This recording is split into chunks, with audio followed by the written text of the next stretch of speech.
Hey, I'm live on YouTube, New Start Discipleship. Hey, want to talk to you about habits. Let me ask you an interesting question, all right? When was the last time you had a great idea? And when you did, what stopped you from actually putting it into practice, right? Now, I know there could be a lot of possible answers to that. I didn't know what to do. Someone else stopped me, right? Like I'm a victim in the situation. COVID prevented it, right? We've had that one a lot recently. I didn't have the money. But I want to suggest a different pathway. I heard John Maxwell say something a long time ago that really resonated with me. He said, if you could kick the person responsible for most of your problems, you wouldn't be able to sit down for a week. Ouch. And yeah, I think in our serious moments, we'd have to admit it. It's not really that we don't know what to do a lot of times. It's about finding the guts, the intestinal fortitude to do the right things over and over again. The truth is, we don't need somebody to tell us all the right things we should be doing.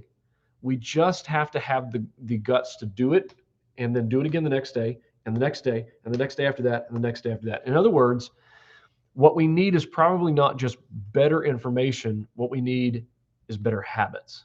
A few years ago, I decided to do something different. I was pretty sick of making New Year's resolutions that were, they were goal based, like measuring how high up the mountain I was going to climb. I'm going to climb to the top of that mountain and it's so and so many feet up. And I got kind of tired of doing that. So I decided to change. And I decided I was going to instead measure that year's success by the habits I developed. Basically, to start measuring how many steps I'm going to take toward the top of the mountain every day. And I loved it. So I would suggest, as we've wrapped up this year, we're starting a new one, to pay closer attention to what you regularly do than maybe to some lofty goals that might not be connected to reality or to daily actions. So, in other words, if you know you need to be focused not on primarily goals, but on the habits, the steps that'll get you there.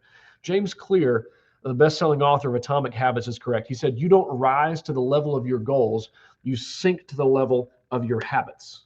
As crazy as it may seem, everybody wants great habits, but they don't always have the time to figure out exactly what is needed. So see if this sounds familiar. I'm going to do more of X and Y this year. I'm going to stop X, or I'm going to do more Y than I did last year. You know what that is? Those are those classic clear as mud habits. It's just not clear. Why do we struggle to get clear on habits? Well, for a lot of people, they don't get clear because they don't get quiet enough to hear what they really care about. In 2018, Colin O'Brady, who's an explorer, crossed the continent of Antarctica by himself. It's like a 1,000-mile journey across ice. It took 50 days of sun and ice and solitude. Let me tell you one of the ways that O'Brady prepared for that journey. Every year, he would take 1 week every year and completely unplug and go completely alone.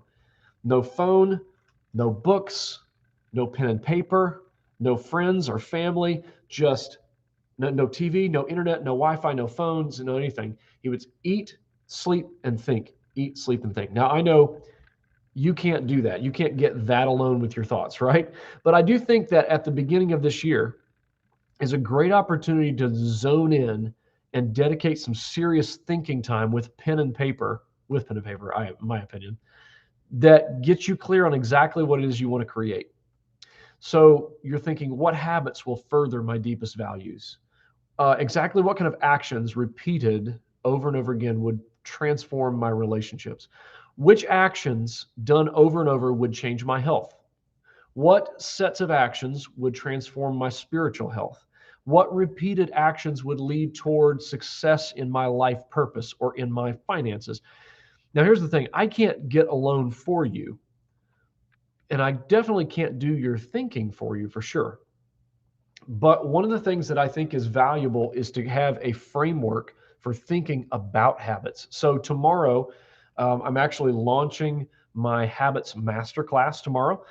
It's a huge step in actually taking time to think about habits and how we can change them. I'll share more about it tomorrow in the stream. But if you're a pastor, that is discipling, let me just tell you that one of the most important and huge things that you have to create within your new disciples is habits, right? What you're trying to create is not a set of Bible factoids and a set of you can list out the names of the books of the Bible in order, or you can do it. That's not what you're trying to create. What you're trying to create is heart and hands that regularly, habitually look like Jesus in some kind of way, right? And so, what are the habits? What are the growth habits that are going to sustain your disciples and continue to transform them long after they've forgotten the amazing quote that you just came up with, right?